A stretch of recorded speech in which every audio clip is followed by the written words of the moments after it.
आप जो बकरा स्क्रीन पर देख रहे हैं, ये बकरा कॉन्टिन्यूसली गोल गोल घूम रहा है पिछले 2-1 दिन से। पहले थोड़ा थोड़ा घूम रहा था, अब इस बकरे ने लगातार ज़्यादा घूमना शुरू कर दिया है और हमारे पशुपालक भाई बहुत ही परेशान हैं। कहीं पर भी सर लगा देता है और ज़ोर ज़ोर से चिल्लाने लग जाता है और कभी कभी तो ये चलते चलते ही चिल्लाने लग जाता है। देखिए इसको, होश ही नहीं है किधर जा रहा है, क्या कर रहा है। और कहीं पर भी दीवार से जाकर टकरा जाता है और दीवार पर बार बार ज़ोर करने की कोशिश करता है और चिल्लाता है और इतनी ताकत से दीवार पर ज़ोर करता है जैसे कि ये दीवार को गिरा देगा। इतनी गंभीर कंडीशन हो जाती है। तो ऐसी कंडीशन क्यों हुई? इसको जो सर्किलिंग डिजीज़ हुई है वो सर्किलिंग डिजीज़ हुई है गिड। तो साथियों, ये बकरा गिड नामक बीमारी से पीड़ित है। और इसका पूरा नाम क्या होता है? तो साथियों, इसका पूरा नाम गिड सनारेसिस्ट होता है और ये एक प्रकार का कृमि होता है जो कि एक प्रकार के पैरासाइट्स की वजह से होता है, जिसका नाम टेनिया मल्टीसेप्स। ये जो टेनिया मल्टीसेप्स पैरासाइट हैं, ये बकरियों में रहते हैं और उनके मस्तिष्क में और सूक्ष्म नाड़ी जो होती है उनमें रहता है। लेकिन जब ये मरती है तो इसे कुत्ते खाते हैं, तो ये कुत्तों में चला जाता है, तो वहाँ पर ये सरवाइव करता है। कुत्ते, भेड़िए या सियार, इनमें सभी में ये चला जाता है, तो वहाँ पर ये सरवाइव करता है। और कुत्ते, भेड़िया या सियार, इनमें सभी में ये चला जाता है। उसके बाद उनके जो उत्पाद जैसे कि लैट्रीन के द्वारा या वो मरते हैं, वहाँ से फिर ये बकरियों में आते हैं और बकरियों में आंतों में पहुँच जाते हैं और वहाँ से ये कीड़े मस्तिष्क में पहुँच जाते हैं और धीरे धीरे कीड़ों का एक गुच्छा बना लेते हैं। सींगों के जस्ट पीछे कई बार कीड़ों को महसूस भी किया जा सकता है, जैसा कि आप देख सकते हैं इस साइड में ये घूम रहा है, तो हम उसी साइड दबाकर महसूस करने की कोशिश कर रहे हैं, लेकिन इससे कोई ख़ास पता नहीं चल पाता है।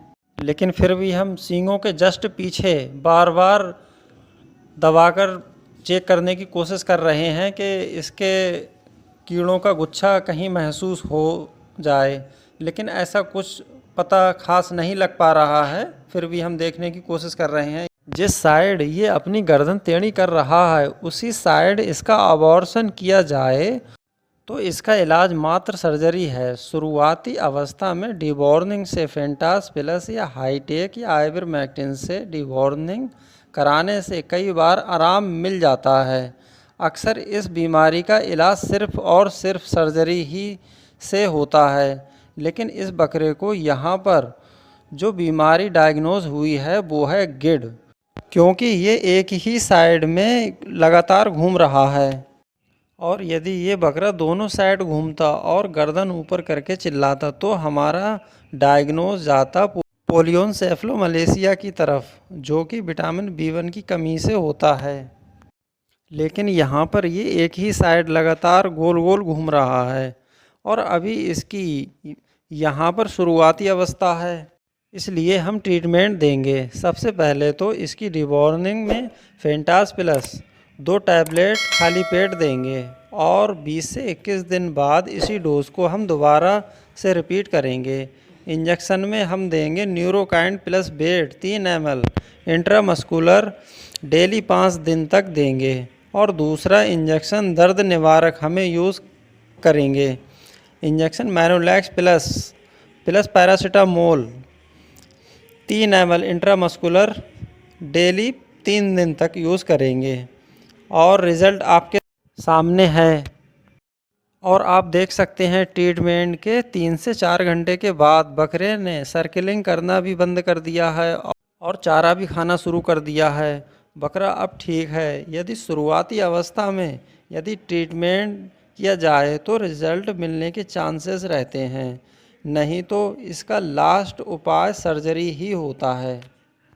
तो अब हमारे पशु मालिक खुश हैं। जो बकरा पिछले 2-1 दिन से लगातार सर्किलिंग कर रहा था और खाना पीना बंद था, अब मात्र 3 से 4 घंटे के बाद बकरे को चारा खाते देख पशु मालिक खुश हो गए और बहुत ही कम लोग हमारे चैनल को सब्सक्राइब कर रहे हैं, जबकि देखकर चले जाते हैं तो बाद में आप भावनाओं में खो जाएंगे। और अभी जो आपको सब्सक्राइब वाला बटन दिख रहा है दबाकर सब्सक्राइब कर लें, क्योंकि इसी प्रकार की जानकारियां हम आपके लिए लेकर आते रहते हैं।